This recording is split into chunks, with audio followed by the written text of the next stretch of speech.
Destination la Côte d'Or, dans la cité des Ducs de Bourgogne et des Princes de Condé, nous partons à Dijon. Riche en patrimoine historique et culturel, la capitale bourguignonne recèle de multiples trésors, dont le Centre européen des sciences du goût. Bienvenue dans notre rendez-vous consacré à la gastronomie et à l'art de vivre. Nous sommes aujourd'hui en France, à Dijon, la capitale des Ducs de Bourgogne. Et pourtant, ce n'est pas d'histoire que nous allons parler, mais plutôt de science. Qu'est-ce que le goût? Qu'est-ce qui peut influencer notre goût? Peut-être notre culture, peut-être les couleurs.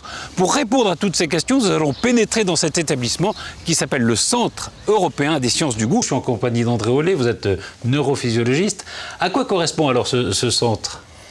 C'est un centre de recherche, c'est pas un centre d'enseignement, c'est un centre de recherche qui a été créé initialement par le CNRS à la demande de l'industrie, des industries alimentaires. C'est un centre pluridisciplinaire, évidemment. Alors c'est même très pluridisciplinaire puisque ça va de chercheurs qui sont formés en psychologie à d'autres qui sont formés en neurosciences, en neurophysiologie, en biologie moléculaire. C'est-à-dire qu'en fait, pour aborder les questions autour du goût, il fallait le prendre de plusieurs points de vue, représentés par ces disciplines. Oui. Est-ce qu'on a une définition? Qu'est-ce que c'est le goût? Pour aller rapidement, on peut dire que c'est ce que l'on ressent quand on a un aliment en bouche et qu'on le mastique. Bon, alors... ça, c'est une définition simple, ça? Une définition simple, mais c'est la plus solide. Après, on peut dire que le goût, c'est aussi l'association du fonctionnement de l'odorat qui apporte les arômes, du goût proprement dit qui, lui, apporte les saveurs. Et puis, il y a aussi d'autres systèmes qui apportent aussi un complément dans le domaine du piquant, du brûlant, ce qui fait l'intérêt de la moutarde ou du piment, par exemple. Alors là, on a des tableaux, évidemment, qui montrent un petit peu ce qui se passe.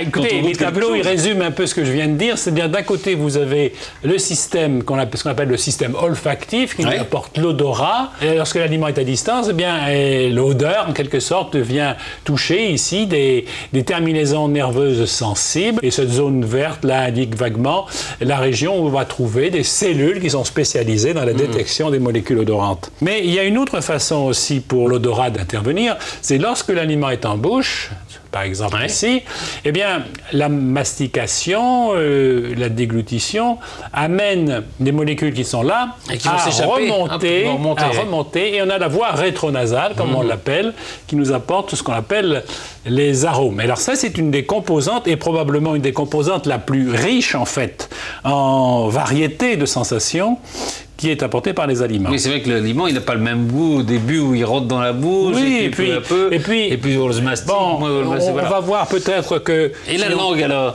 La langue, elle, va apporter le goût proprement dit. C'est-à-dire, en fait, grâce là aussi à des récepteurs, à des cellules gustatives et à des nerfs qui conduisent les messages nerveux engendrés dans ces cellules, eh bien, ça va aller jusqu'au cerveau et ça va apporter les saveurs. Qu'est-ce que la différence entre les arômes et les saveurs?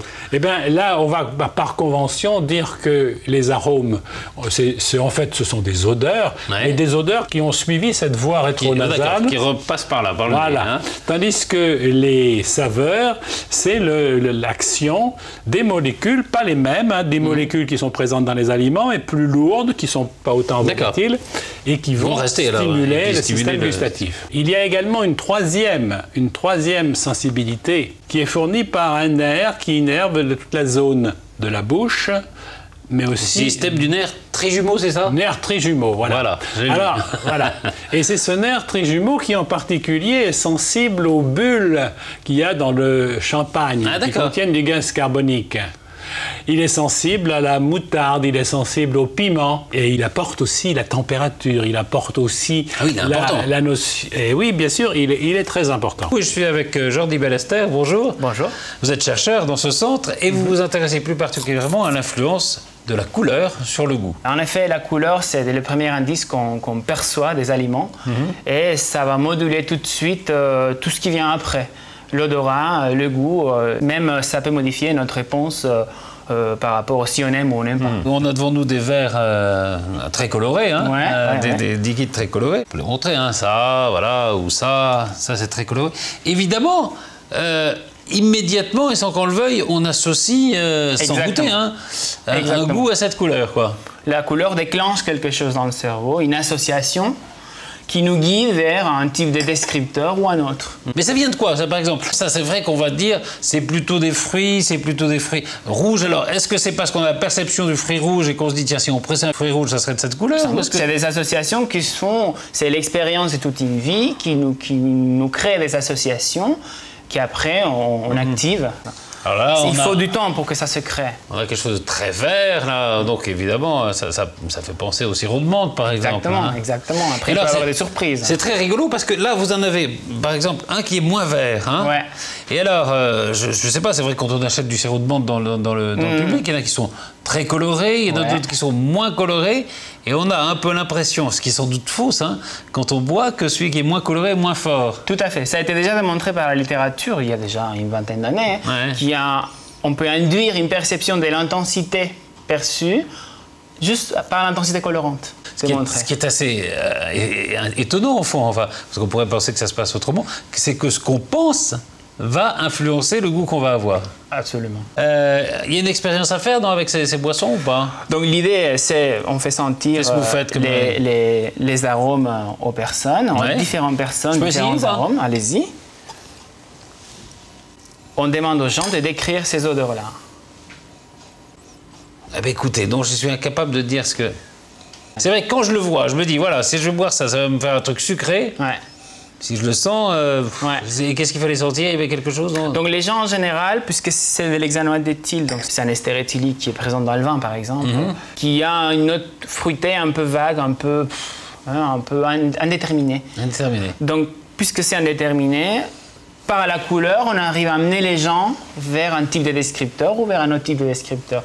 Donc si on fait ça avec des sujets naïfs, donc des consommateurs lambda, ils vont avoir plutôt tendance à dire fraise framboise. Bien sûr. Ça, et poire banane pour celui-là. Poire banane pour le jaune. On ne sait pas trop ce qu'ils vont dire avec le vert. J'ai fait un petit exprès pour... Non.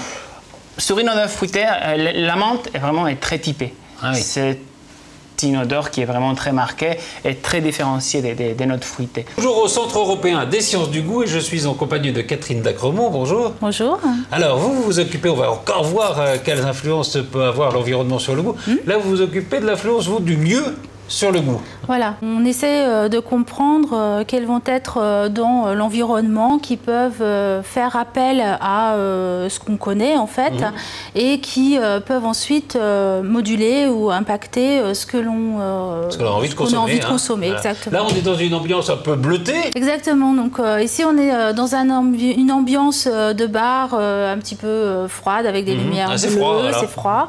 Et donc dans cette ambiance-là, on voulait regarder si les consommateurs allaient changer leur envie de consommer par rapport à une autre ambiance. Par exemple, le même type de bar, mais avec du bois brut, donc plus chaleureux. Et alors, quelles sont les conclusions de ces études? Les personnes ont déclaré avoir envie de consommer à peu près le même type de boisson. Ouais, oui. En revanche, alors, parfois vous projetez des images, voilà. Avec les images naturelles, on avait soit des paysages, voilà. On avait soit le paysage d'un désert, alors là c'est effectivement très chaud, et les gens avaient soif et avaient envie de consommer des boissons fraîches et puis qui rappellent un petit peu le Mexique, une bière ou un cocktail mexicain. Qu'est-ce qu'il y avait d'autre? Un iceberg, je crois. Et il y avait un iceberg qui flottait sur la mer, et alors là tout le monde a vraiment eu envie d'une boisson chaude, café, chocolat, thé, ont remporté un succès vraiment important dans ce cadre-là.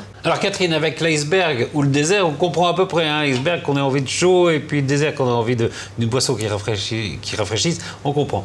Mais alors, le plus étonnant, c'est que vous passez aussi des images abstraites et que là aussi ça a une influence. Tout à fait. Alors par exemple, voilà, cette image-là... On a une ambiance bleue, bulle, etc.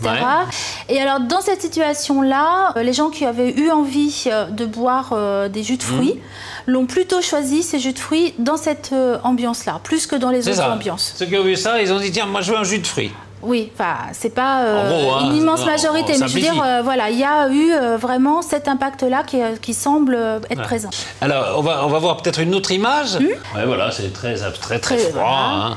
Et là, ça dans cette ambiance, eh ben non, en fait, les gens qui ont eu envie de consommer des alcools forts l'ont eu principalement envie dans cette ambiance-là. Tiens donc. Ah oui, oui, oui. C'est très étonnant quand même. Oui, mais enfin, ça montre qu'il y a un impact de l'ambiance dans laquelle on est. Sur le goût et sur la consommation. Voilà, tout à fait. Dernière étape de notre enquête sur le goût, l'influence de la culture sur le goût. Et je suis en compagnie de Bruno Patrice, vous êtes chercheur ici, pour parler de cette influence. C'est vrai que la culture influence le goût, déjà dans les classes sociales, ça on le sait. Mais comment on peut la noter, cette influence ? La culture, on peut la voir après tout comme une forme d'expertise. C'est-à-dire que le sujet qui est exposé au cours de sa vie à des stimulations gustatives va apprendre des choses. Et en particulier au cours du repas, il va s'habituer à préférer certains types d'aliments qui, en général, vont plutôt être bons pour sa santé, en tous les cas. On espère. Oui.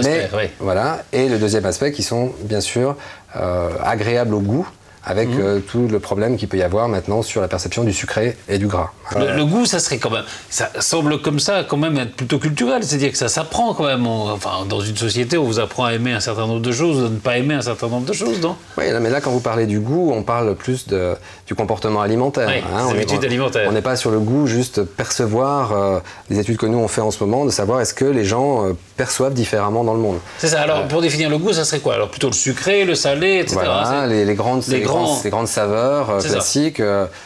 Mais par contre, en effet, on peut s'intéresser aussi, est-ce que cette perception du sucré, de l'acide, etc., va jouer sur leurs préférences alimentaires. Et là, on revient à des notions plus cognitives, c'est-à-dire que ça se passe dans le cerveau du sujet et non pas forcément sur sa langue. C'est ça, oui. La culture se passe certainement bien plus dans le cerveau que sur la langue. Il y a aussi une chose alors, qui est probablement là aussi très, très culturelle, c'est-à-dire qu'on voit des évolutions à l'intérieur même de même société. C'est-à-dire qu'aujourd'hui, on mange beaucoup moins gras qu'on ne le faisait il y a 20 ou 30 ans. Alors, il y a un aspect de santé publique, évidemment, mais dans une même population, est-ce que le goût peut changer ? Oui, il fallait donner, vous le savez, c'est en train d'évoluer assez rapidement en Europe, avec une différence de régime alimentaire plus